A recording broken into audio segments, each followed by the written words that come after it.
This week on Pop Fiction, Lacklusters, Remakes, Cannabis, and JB remembers something cool and a lot more.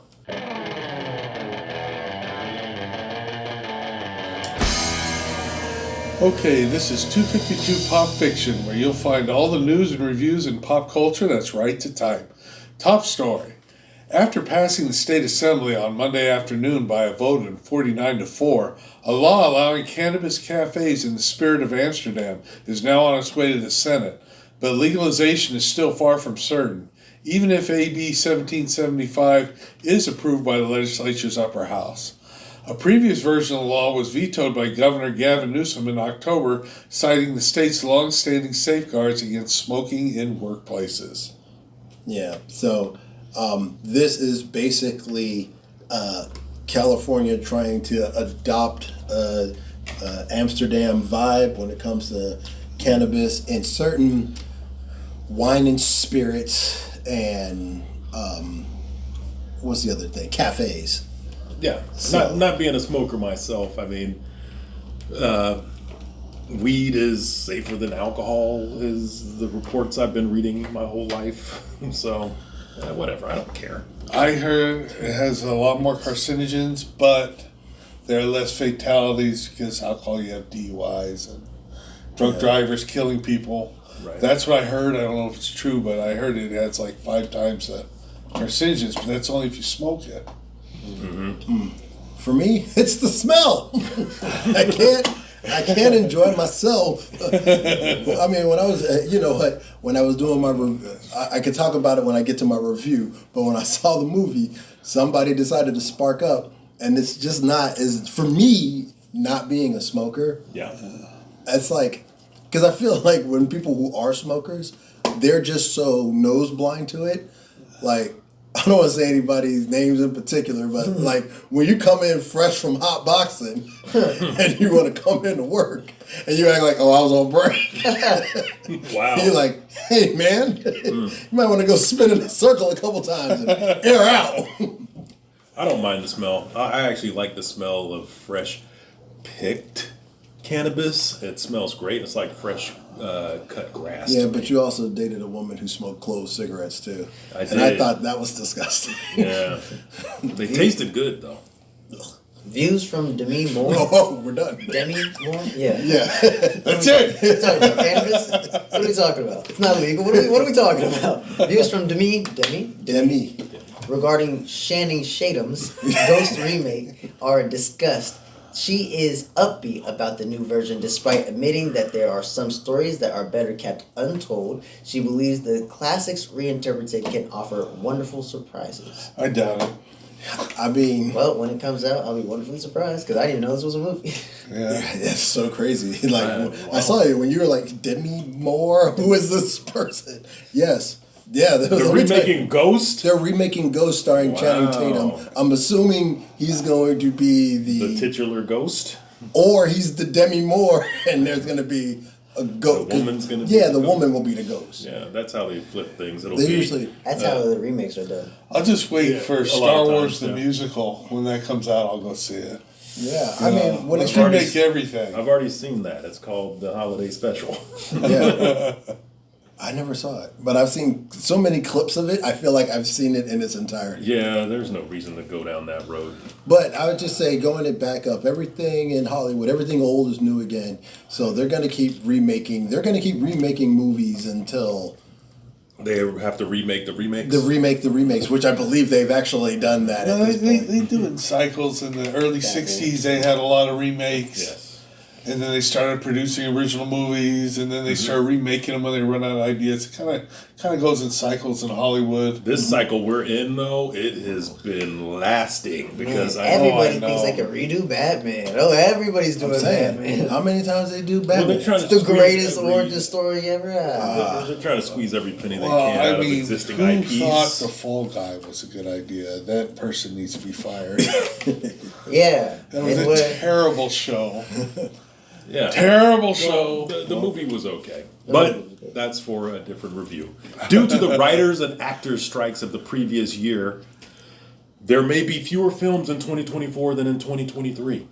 Some studios even pushed titles due to the strikes, but there is still plenty of entertainment that is coming to theaters and available on streaming sites. And it's garbage. Well, so here's the thing. There's since they've coined the term blockbuster, 2024 is probably going to have the least amount of blockbusters ever. And we kind of know. We've already saw in TV how the effects were of the strike, right? A lot of our shows that we like were coming out. They were taking a while. And shows that got greenlit prior to the strike, then they got put out there. Oh, wow, they were really good, but you're not going to get a season 2 because they got nothing. That writer's room is gone, you know. And you've had all these... well, we were spoiled. We didn't know what we had. No, we weren't spoiled. There goes the cycles too. They start paying the actors more and more and more. The writers less and less. They go on strike. All the shows suck. Then they bring them back. I mean, that even goes in cycles. Remember they say Lost and Heroes were the two biggest victims of the writer's strike. Yeah. And now we're having another writer's strike. Yeah, and I miss Heroes it's all every day. cycles. I know. Heroes had one spectacular season. Man, the so second good. season, we saw something was amiss. That was the writer's strike. The third season was like, what happened to the second season? The fourth abortion of a season was like, this is not even the same show. Then they rebooted the show. Heroes Reborn. Saw that crap. Yeah, it was good. It was not good. It had, Too many butterflies. It was what? What? And the other trend, And they're about to reboot the reboot of Heroes. the other trend I really don't like about TV, and people complain about it, but this is what people watch. They find a successful show, Yes. then they saturate all the channels with shows similar to that one. Yes. Of course. It's total saturation. That's what people want. They're dying for it. They can't get enough. Then they get sick of it and they cancel all the shows and they put on something new. I mean, you have the cop saturation always hits and then dies out. I feel like we're currently still in the CSI, NCI. There's like 11 CSI shows. Yeah, all we're in the. Well, they're going strong. They're going strong. Oh, yeah. The next wave coming is anything love related. Behind the door, behind the wall. We'll just open a hole. And what's amazing is it only takes one show To break through. start the saturation. Like the Andy Griffith show, then they did Green Acres and 80 million of these farm kind of hick type shows, and then the saturation. Paddington Junction. People were Petticoat. tired of Petticoat Whatever. Junction. Whatever. People were tired of it. They come out with the Mary Tyler Moore show. They cancel what they said at the time. They canceled every show that had a tree in it.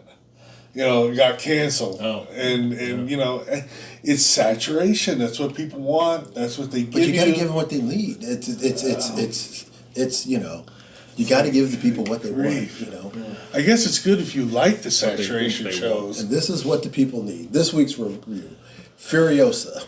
Young Furiosa is taken from the green place of many mothers and given over to a large motorcycle gang under the command of the warlord Dementis.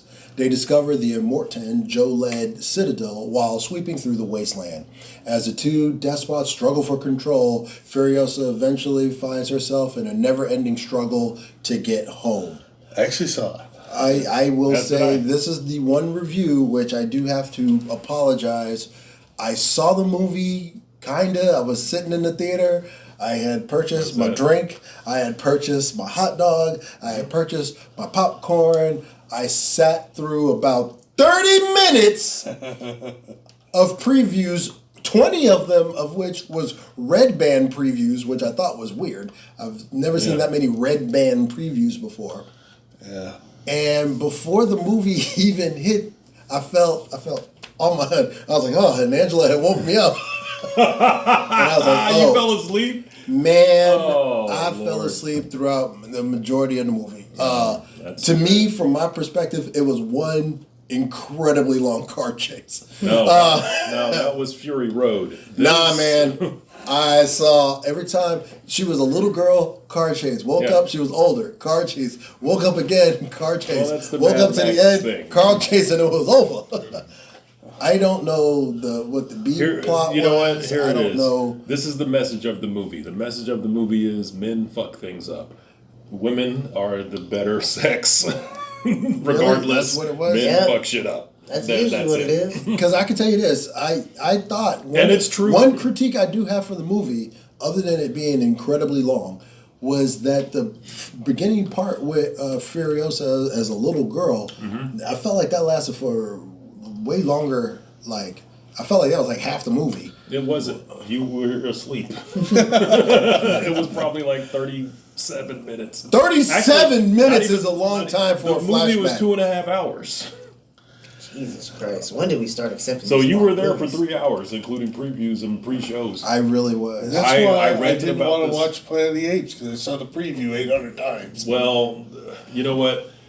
They did put a lot in that preview, I'll admit, but that Oh, movie actually was. There was pretty another good. guy in there. He looked like Mad Max. And she was hanging out with him. And I was like, At the end of the movie, they bridge it over They bridge to it Fury to over. Fury Road. Right. That's where you see Mad Max. It's not actually Mad Max. It's the feral boy. He grows up. He takes the name Max. Because Max would be like 60-something years old when Furiosa came out. No, you're no, wrong. you're wrong. No, it's true. That's the No, boy. no, you're wrong. No, because You're it wrong. bridges from because what's his name actually does play Max. Yeah. Yeah, I know, but the boy calls himself Max. No. Because they even showed. I remember at one and it's point. not him. I Now remember it's coming to you. It's coming to me. They was driving in the thing, Yeah. and Mad Max was standing in Yeah, front I of know. him. I'm just saying. in Scepter, Mad Max, who and was he in Fury Road, was not the original Max. That's a different character. That's what you're That's what I'm saying. That character is the boy from Road Warrior. I heard that. I heard that before, Yes. and it was debunked. It wasn't because it's still Max. Are you sure it wasn't bunked? Rock Sticky deep. Max Rock Sticky. Rockatansky. Rockatansky. You're referring to the movie Ricky Stinicky, which I do suggest. I haven't seen that. We have left the rails. Yes. The train has derailed. All right, let's get back on track. Ba-da-ba. Oh, this week, what does JB remember? This You week, mean Ralphie D remembers. Whoa, wait. Ralphie D is going to remember That's this week? right. Ralphie D is going to remember What something does this Ralphie week. D remember? This week, Ralphie D remembers. Remembers what happens? You tell hey, It's Ron been will too read long. whatever's on that list. That's right. That's what I do. Schoolhouse Rock. Yeah. Now, do you remember Schoolhouse Rock? Yes. There was an American interstitial programming series of animated musical educational short films and later music videos, which aired during the Saturday morning children's programming block on the U.S. TV network ABC. Now, the themes covered grammar, science, economics, history, mathematics, and civics. And the series' Like original Cannabis? run, yes. Original run lasted from 73 to 85, and it was revived from 93 to 96, and then additional episodes were produced in 09 for direct-to-video release. And I can't do any kind of times tables without singing it 5, 10, 15, 20, 25, 30, My- 35, 40. My nephew, he was like 8 years old at the time. His dad scares him. Yeah. And he says he used to listen to Schoolhouse Rock Yeah, in that's the my car jam. all the time. He says, I'm going to write my congressman. I'm going to get a bill to make jump scares illegal. Wow, that's And pretty this advanced. kid was like 8, 9 years old. I said, he knows how to submit a law. That's pretty damn good. Yeah, I was floored. I said, see, Schoolhouse Rock works. Now, I bought these DVDs back in the early 2000s and enjoyed them with my kids, and they enjoy them. You know, even in our family group text, I'll send something, and you know they'll get those little nostalgic. I remember bumps. Don't Drown Your Food. But That was a That- different interstitial, okay. Yes. and I'll remember that a different time. Okay, well, what does then JB recommends? This week, JB recommends a classic from 1981, starring Sean Connery and Peter Boyle. It is Outland. A federal marshal stationed in a mining colony on the Jupiter moon of Io uncovers a drug smuggling conspiracy.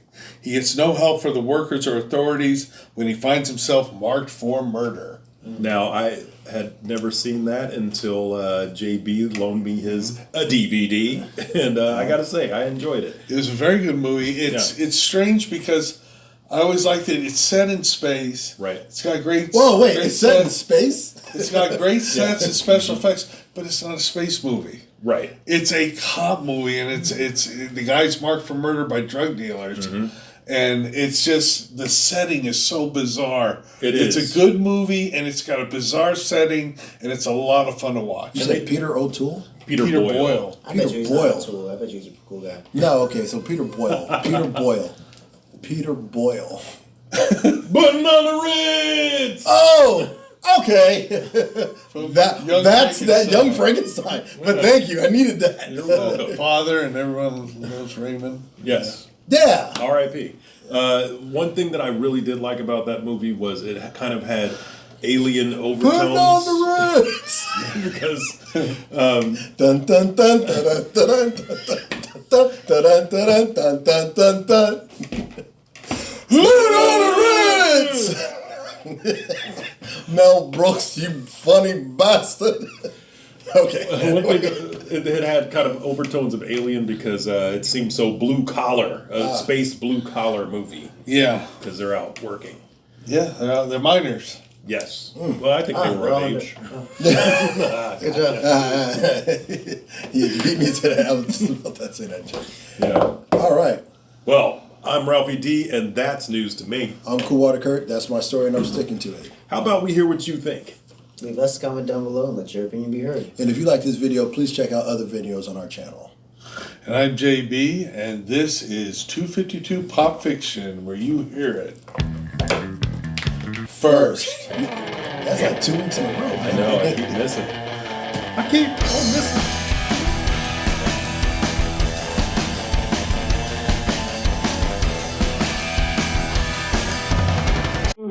Adonis, pull yourself together.